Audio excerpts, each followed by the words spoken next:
Now, one of the main things people seem to be interested in when it comes to professional boxing is how much money you earn in fights. Now, I was a professional from 2018 to 2021, and here's how much money I earned in all of those fights combined.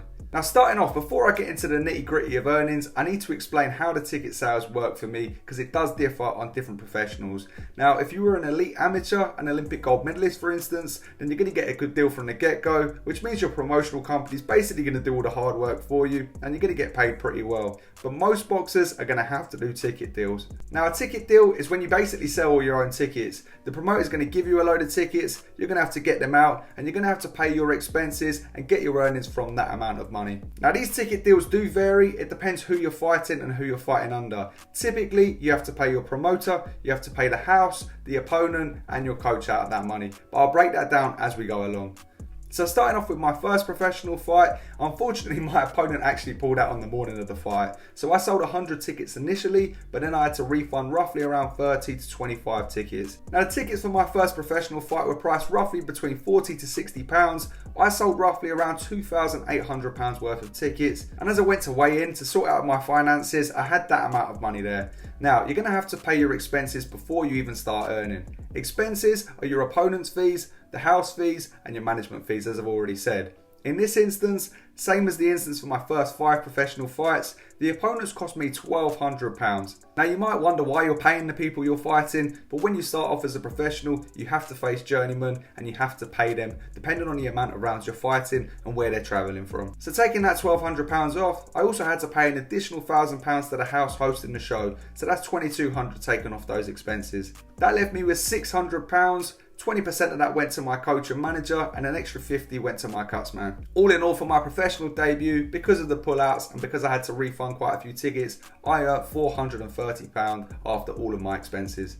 Now my second fight was just 2 months after my debut. Now one of the most important things for a professional boxer is to stay busy, stay active in the ring. Unfortunately, when you're selling tickets and you have to cover these expenses, it isn't always easy. If you can't sell the tickets to cover these expenses, then you're going to have to pay them out of your own pocket. Now I was fortunate enough to have a good following and I was able to sell quite a lot of tickets, but for my second fight, I only sold roughly around 65 and I earned basically the same as my pro debut. After all of those same expenses, I walked out with around £400 yet again. Now I fought for a third time in 2018. I had a bit more space in between my fights, so I was able to sell more tickets, and after all of my expenses, I walked away with £870 for my third fight. So this is what I earned in my first year as a professional. Now when I'm taking the expenses into account, I'm only going to do the expenses that cost me my pro license. All of my training fees, nutritional fees, I'm not going to include in this. So boxers every year have to have an annual brain scan, which costs roughly around £350. They have to have a medical, which costs roughly around £250, and a license renewal, which is roughly around £100. So taking all of these expenses off, in my first year of pro boxing, I earned roughly around £950. Now my second year followed suit, but I began to pick up a little more traction as I was starting to compile the wins. I was able to sell more tickets, but the ticket deal remained the same because I was still fighting over 4 rounds. So for my 4th professional fight, I earned roughly around £1,200 and same roughly for the 5th. Now going into my 6th professional fight towards the end of the year, this is where it started to get a little bit different as I started moving up to 6 rounders. Now a professional boxer is going to have to pay even more money for the longer round fights. I think you have to pay roughly around £1,800 for a 6 rounder to your opponent, plus the £1,000 to the house. So your expenses there are £2,800. Now for this fight I sold roughly between 130 to 150 tickets, doubling what I'd done in the first couple of fights. So I walked away with this one with roughly around £1,500. Now adding these 3 fights up together, taking off the expenses for my medicals, this is what I earned in my second year. Now I was also lucky because I did have sponsors that would help me covering all of my fees alongside, so I earned an extra couple of thousand through sponsors that year too. Now going into my 3rd year as a professional boxer, I did not fight at all. Unfortunately, I had my biggest fight scheduled. I was supposed to be boxing in a Southern Area title fight eliminator, but 2 weeks prior, the COVID-19 pandemic broke out, lockdown hit, and I stayed inactive for the next 18 months. Now you're probably clocking onto the gist that I didn't earn that much money in my first couple of years as a professional, so I had to work alongside it. I worked at the post office, I worked at the airport, and at times I started even doing personal training, which is what I do now. Now fortunately, although at the time it felt like it was lasting forever, lockdown restrictions were lifted and my first fight back was the first Open Doors event in the UK against Lewis Isaacs. Now this one was slightly different and it was a massive ticket seller. I sold 275 tickets roughly for this fight and it was a 50-50. This was my first major fight as a pro and I didn't have to pay Isaacs any money. We just split the house bill in half, so all of my expenses for this fight were £500 initially. Now the way it works when you're fighting a 50-50 opponent is the first £1,000 left is yours. So you've got roughly around 9,000 left.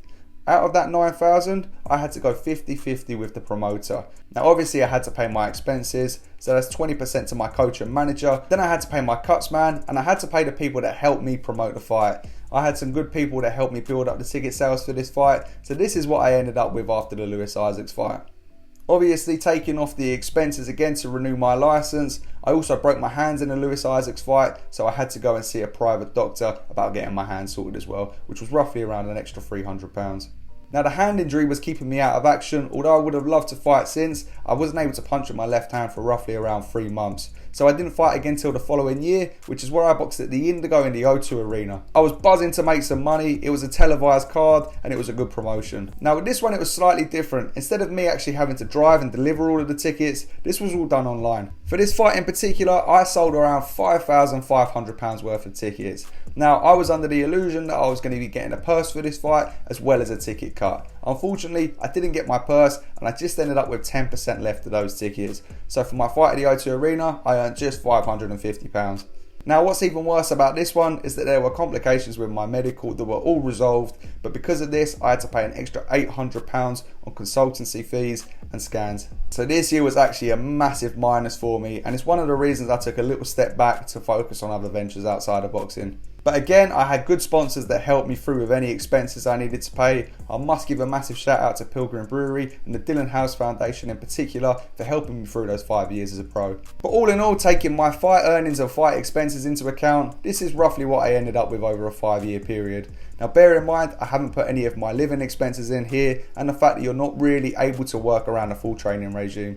Now I am completely transparent, I really don't mind if people know what I earned as a professional boxer, because frankly, let's face it, it wasn't that much. Now I do have to mention that had I stayed in boxing, I would have ended up earning more money eventually. I could sell tickets and I could fight, and once I got to the big title fights, I would have ended up earning a little bit more. If you can get to a good standing in boxing, then it's no secret that you can make a decent amount of money and even life-changing amounts. With boxing, there are no guarantees and it can be a ruthless business a lot of the time. I just decided to take a break away from the sport for a few of my own personal reasons.